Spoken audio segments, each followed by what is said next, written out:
Good evening, everyone. This is Rebecca with Red True Crime.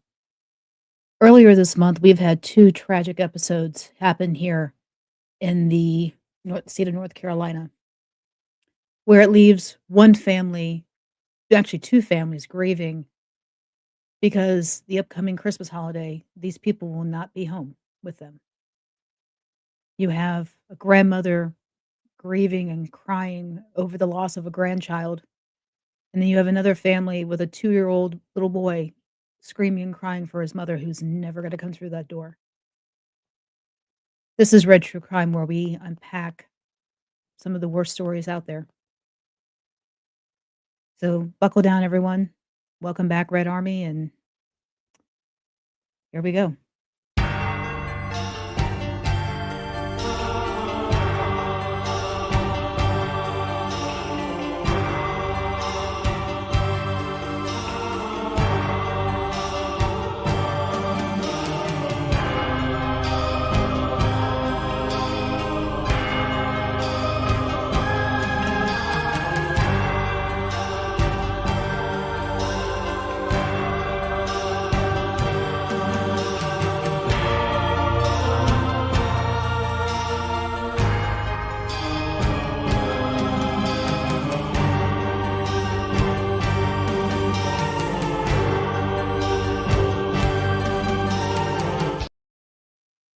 Good evening, everyone. Thank you for joining me this evening. So, we are going to be talking about two topics: the North Forsyth High School stabbing in Winston-Salem, which I've already talked about, but we're going to talk about it further, and the disappearance and unfortunate death of Frejza Baker out of Charlotte.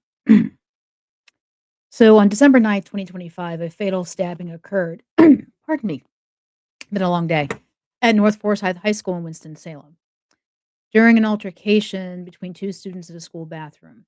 Now, the incident resulted in the death of one 16-year-old Cameron Graham and some non-life threatening injuries to an 18-year-old student whose name still has not been released, which I don't expect it to ever be released. Authorities have investigated, um, and they said the fight was over a THC pen. Now, the video that was taken of the altercation, there's been multiple. Those have made their rounds on social media. Some say that, Cameron started the fight. Some say the other boy started the fight. Who's to say? But, you know, what came out after within 24 hours, like this was December 9th, it was like December 10th or December 11th that the police and the school made a statement about how they were going to proceed with this investigation. So, but before I play any of that, let me show you the interview of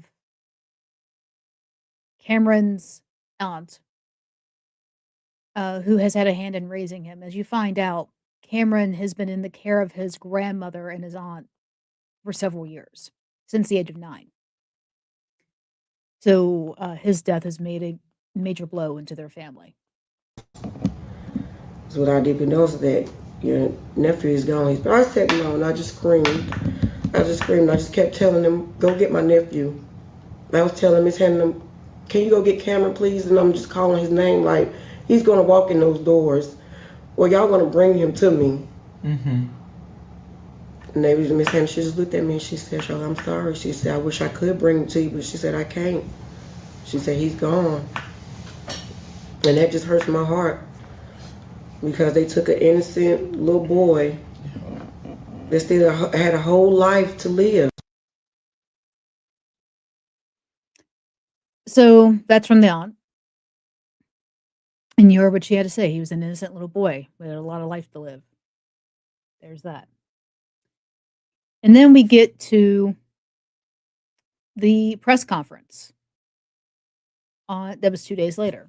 And this was where law enforcement and Forsyth County District Attorney made a statement that they were not going to press any charges or pursue charges against the 18-year-old boy that stabbed Cameron Graham. Uh, they felt that it was a self-defense accidental stabbing. that the knife belonged to Cameron and it did not belong to this other boy. Now, there are photos out there. I saw them myself. It does show the 18-year-old boy walking into the bathroom with a knife in his hand.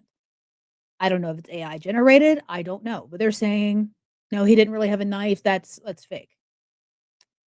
And like I said, I've got a copy of the video from the bathroom, but I will not be placing it on here because it just doesn't need to be out there. It just doesn't.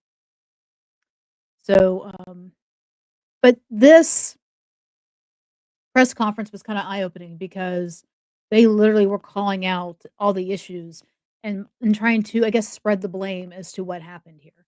Um, One thing they brought up was the lack of use of metal detectors. Like, they have them in the school, but they don't have the staff to staff the metal detectors. One thing they talk about. Another thing that gets brought up is the phone usage. Um, Music that influences the kids, parents not talking to their kids. These are all things that get brought up in this press conference, and I'll play a little bit of it here and there. First thing I'm gonna show you is a video or is the part of the chief of police of the Winston-Salem Police. About the role of this in the schools. It's time to have that conversation. What are kids listening to? If their headphones are on their ears more than they're talking to us, adults and parents, then that has more influence. I've heard what they're listening to. That's the influence. It's a lot of pain right now. So what I want to say to our community, to our families, to our parents, let's talk about that pain. Because if the thought process is to retaliate, then pick another. So, you heard what he said, what are they listening to? If they're listening to music and got headphones on, they're not listening to you. All valid points, all valid points. Um Kids, I don't really believe there's a lot of communication between teenagers and parents. So, let's just be real. There just isn't. You've got a lot of kids that are raising themselves. Not saying that the parents are bad parents, but those are just the circumstances. Sometimes you've got parents working a lot, both parents. Sometimes it's only one parent having to work 2 jobs. It's hard to parent when you have to, raise money and work for a living. That is one thing. Um Let's see. This is the district attorney, and he talks about how they're not filing charges. We have no enemy to punish here. We have no friend to reward in terms of this investigation and the decisions to be made in the case. Our only obligation to the family of the decedent and to this community is to pursue the truth and pursue justice on behalf of the young man's family.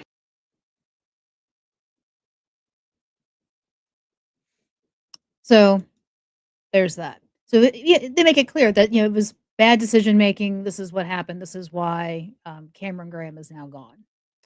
And then we get to the sheriff, Kimbrough, and, he was very emotional when he spoke. And cry. I saw a daughter fall on the floor and cry. Myself and Chief Penn walked out of the room with tears in our eyes. But here's what I saw that I'll never forget. When we came back in the room to check on her, she looked up at me and she said, "Kimbrough, how is the little boy doing? How is his family doing?" I said, "He sustained some wounds, but he's going to be all right, but mentally he'll never forget it." She said, "Kimbrough, can we just pray for him and his family?" At her lowest moment, she wanted to pray for him. That's the love that's missing from this community. Yep. That's pretty thought provoking right there. In that moment, that grandmother of that boy that was dead wanted to pray for that boy and the other boy and his family. But what's interesting is after this press conference, after it's been made clear by everybody in law enforcement in the school that it was not murder, it was not a setup, it was an accident, it was whatever. Um, the family made a statement. They expressed grief with relatives, stating that they had lost multiple family members violently without justice, and they announced plans to seek legal counsel, potentially for a civil action or further review. And a GoFundMe was created for funeral expenses. Um, the police, the school, they're all calling this an educator's worst nightmare. But it's hard not to put blame on the school system because, if they're over budget at like $40 million, they lost a lot of staff and that had to play a role in this, you know? But either way, Cameron is still gone and he's not going to be home for Christmas. And the boy that took his life is going to have to live with that for the rest of his life. That's just something to think about. Now let's get to our other case, Frejza Baker. So on December 4th, Frejza dropped off her son, her 2-year-old son, at her grandparents' house after a dentist appointment. She was last seen around 9:52 to 10 p.m. at a Mobile gas station on LaSalle Street in Charlotte's Lincoln Heights neighborhood, driving her gray blue 2004 Honda Accord with South Carolina temporary tags on it. Now, that's what all we knew. We knew that she was last seen with the gentleman in the corner of the picture. We knew that.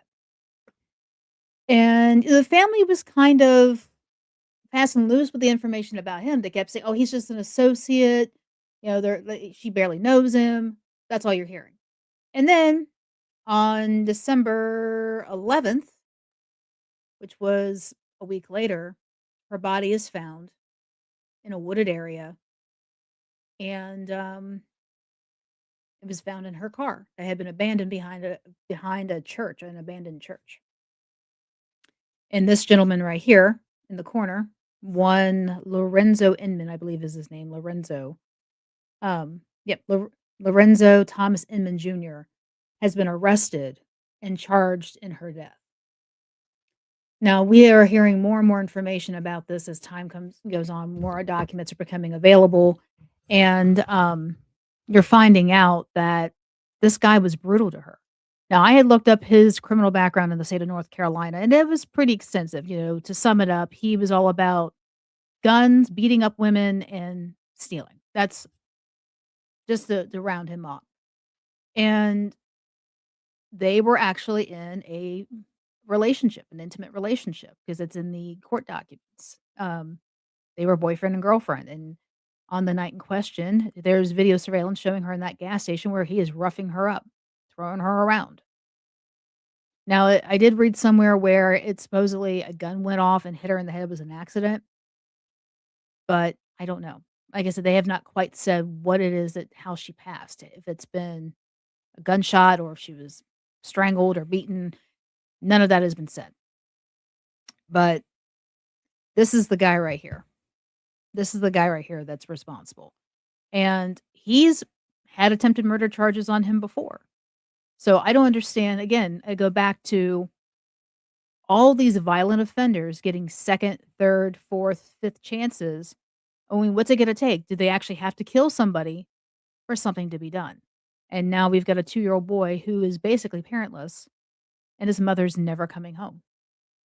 Yeah, she made a bad decision in who to hook up with. I mean, we've all made those bad decisions.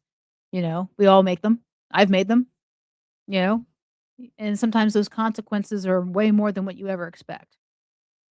But she didn't deserve to die for it. And that I will say. So, again, she is now gone. She leaves behind several family members, but especially a 2-year-old son. And hopefully they keep her memory alive. You know. And my final bit, I don't have any photos up, but what is this about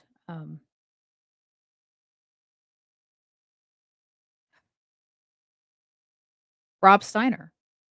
I mean, wow. I grew up watching All in the Family.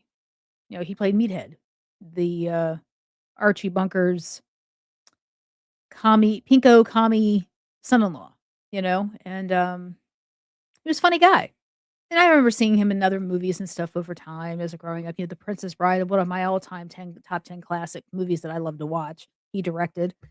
And, he's a brilliant, brilliant, talented, um, kind-hearted man. And he and his wife, you know, being unalived like that is a huge loss to the world because of just their creative you know, things that they've created. Just the creativity is gone. Um, and to be taken out by your own child, that's insane. So I will be talking more about this case as more information comes up.